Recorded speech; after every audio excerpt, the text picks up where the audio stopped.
Ты слушаешь Радио Мария.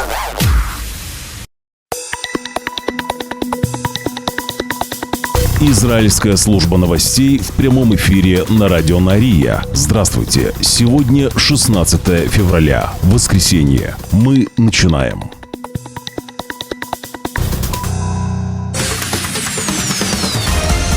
Главные новости Израиля. Слушай на Радио Мария. Вчера были освобождены 3 заложников из сектора Газа в рамках сделки с Хамас.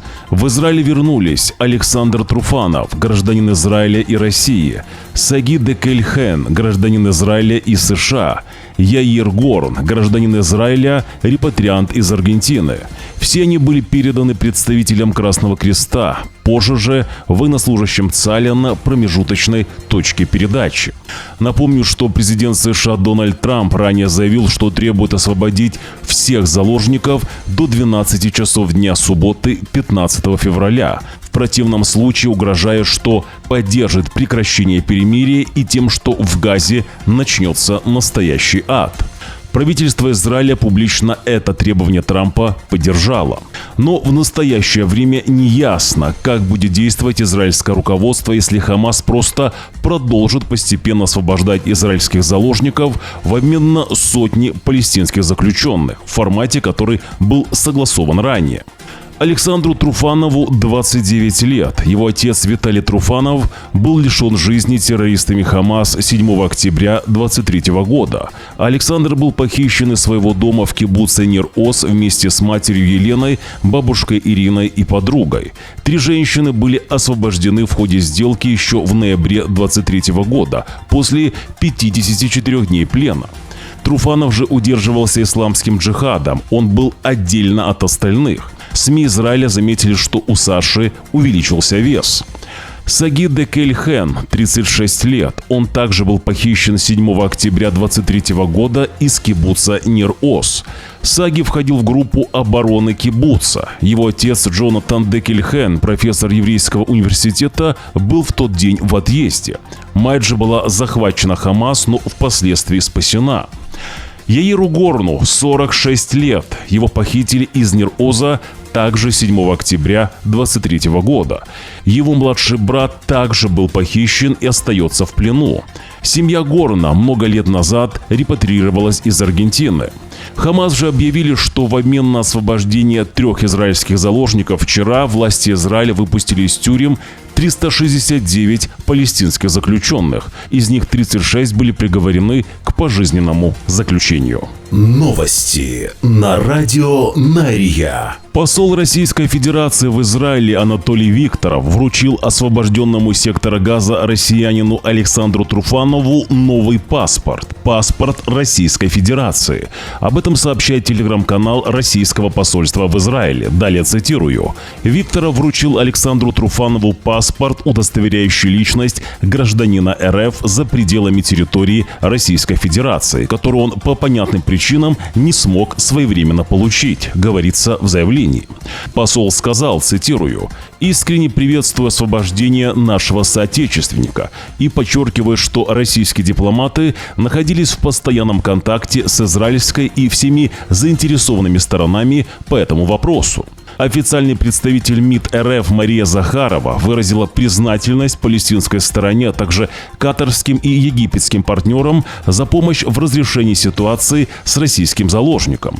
Посол же заявил, что Россия добивалась освобождения Труфанова по прямому указанию президента России Владимира Путина. Главные новости Израиля. В субботу вечером около 1000 человек собрались на еженедельный антиправительственный шабаш протеста. Протест проходил в то время, когда премьер-министр Израиля Биньямин Нетаньяху, которого протестующие обвиняли в попытке помешать продолжению соглашения о прекращении огня в секторе Газа и освобождении заложников, проводил консультации по вопросам безопасности о будущем соглашении.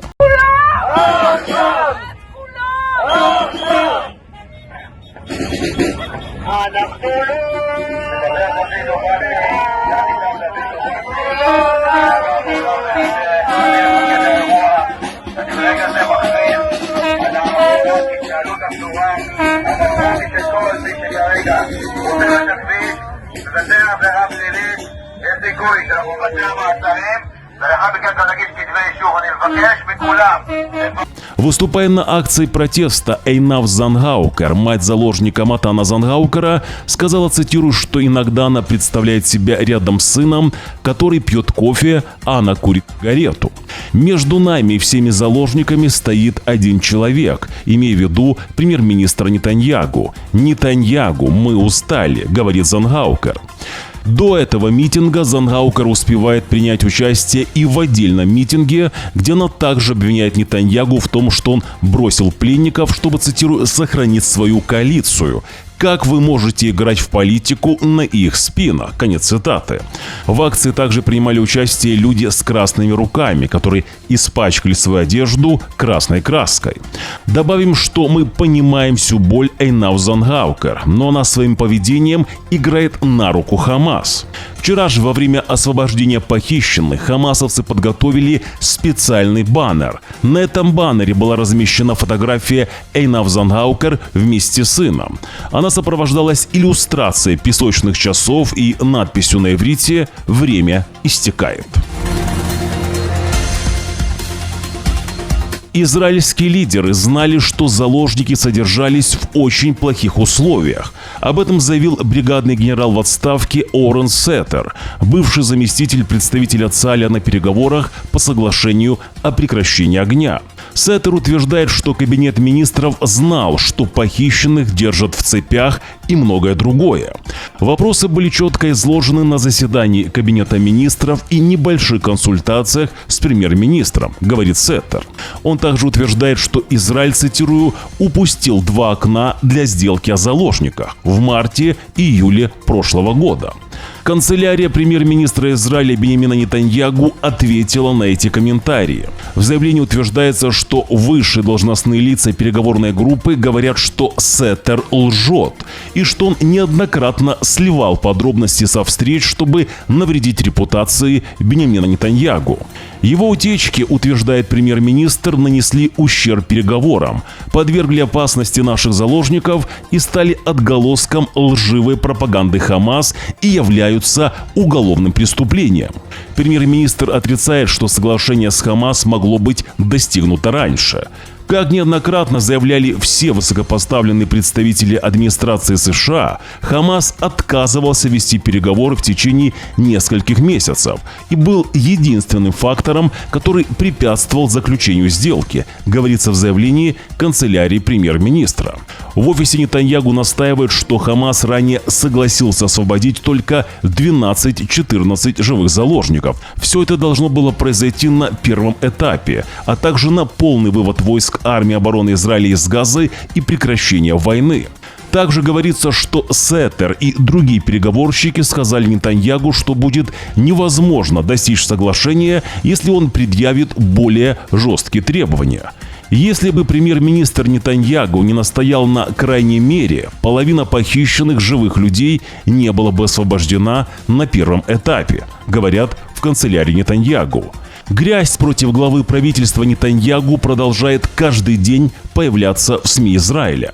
В это же время, как мы уже называли ее ранее, русскоязычная печатная помойка, которая занимается переводом материалов с иврита в нужной адаптации для русскоговорящей аудитории, решила после шаббата сообщить, что якобы Нетаньягу ужасно болен и что ему чуть ли не осталось несколько дней. Не читайте грязные помойки, которые вас не уважают и лгут во благо нужного кандидата. Новости на радио Нария. Бывший министр национальной безопасности Тамар Бен-Гвир обвинил премьер-министра Нетаньягу в том, что он, цитирую, предпочитает путь подчинения военной победе в Газе. Израильское правительство продолжает упускать возможности и терпеть неудачи, заявляет Бен-Гвир спустя несколько часов после освобождения заложников. Вместо того, чтобы принять слова президента США Дональда Трампа и превратить Хамас в ад, премьер-министр Нетаньягу предпочитает продолжать переговоры с дьяволом и идти по пути подчинения, говорит Итамар Бен-Гвир. Это не то, как должно действовать правительство, заявил бывший министр национальной безопасности. В это же время начальник Генштаба армии обороны Израиля генерал-лейтенант Герци Алеви заявляет, что военные прилагают огромные усилия для возвращения всех оставшихся заложников. Цитирую: «Наряду с огромным волнением по поводу возвращения каждого заложника, мы в армии обороны Израиля помним и о нашем долге вернуть каждого», говорит Герци Алеви. «Мы прилагаем для этого большие усилия, параллельно и готовя планы наступления». Конец цитаты. Государственный секретарь США Марко Рубио прибыл в аэропорт Бен-Гурион в рамках своего первого визита на Ближний Восток в новой должности. Марко Рубио встречал министра иностранных дел Израиля Гидеон Саар. Сегодня же у государственного секретаря США Марко Рубио будет еще несколько важных встреч.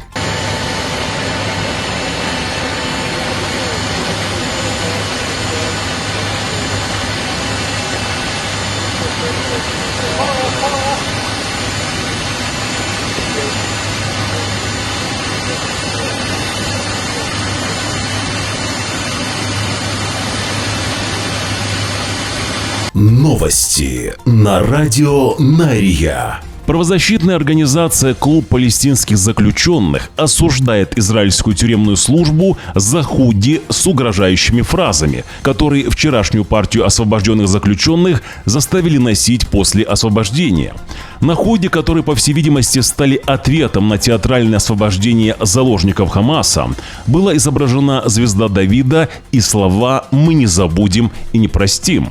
Группа утверждает, что израильские силы используют все доступные инструменты для унижения заключенных, отмечая, что на прошлой неделе палестинских заключенных заставили носить браслеты с символикой «Шабак». Но вернемся к худи. После освобождения заключенные вчера в секторе Газа сожгли их в костре. Главные новости Израиля. И о семье Бибас. В плену по-прежнему остается мама Шири и ее сыновья Кфир и Ариэль. По мере приближения шестой волны первой фазы сделки по освобождению заложников, весь Израиль и большая семья Бибас ожидала, что вчера в субботу освободят Шири и ее сыновей. Но родные были в ужасе от новости, что в субботу они не увидели Шири и сыновей. Двоюродный брат Шири Бибас рассказал в интервью The New York Post, что, по его мнению, цитирую, «Шири и сыновья выжили после 500 дней плена у Хамас, и он не прекратит бороться, пока их не освободят. Я верю, что они живы. Мы все настроены оптимистично». Добавлю, что Израиль не смог подтвердить судьбу семьи Бибас. Ранее же, еще больше запутав ситуацию, террористическая группировка включила их имена в свой первоначальный список пленных, подлежащих освобождению. По условиям соглашения о прекращении огня в первую очередь должны были быть освобождены женщины и дети, в последнюю очередь павшие заложники. По-прежнему неясно, удерживает ли их Хамас или другая группировка, сказал Джо Трузман, старший аналитик-исследователь в аналитическом центре округа Колумбия. Хамас понимает, что семья Бибас очень важна для Израиля. Меня не удивит, что стратегия, которую будут использовать Хамас, это удерживать их как можно дольше, чтобы обеспечить соблюдение режима прекращения огня. Трусман не верит сообщениям о том, что Хамас согласились передать тела Шири и сыновей, как только Израиль предоставит оборудование, необходимое для извлечения их из-под завалов. Так аналитик прокомментировал сообщение Хамас о том, что они готовы отдать тела Шири и сыновей. Только для этого нужно специальное оборудование для раскопок. Теперь же опять ожидание. Добавлю, что Ярден Бибас, муж Шири, был освобожден ранее из плена. Он не верит, что жены и сыновей больше нет. Внимание наших зрителей! Появился фейковый канал новостей Израиля. Канал постоянно распространяет ложь. Фейковый канал использует обложки видео, которые похожи на обложки Радио Нария. Обратите внимание, на оригинальном канале Радио Нария в левом верхнем углу на обложке видео указано, что это Радио Нария. Также и наш канал называется Радио Нария. Главное, перед просмотром видео определите, что на обложке видео или в названии канала написано Радио Нария. Не смотрите фейки и ложь.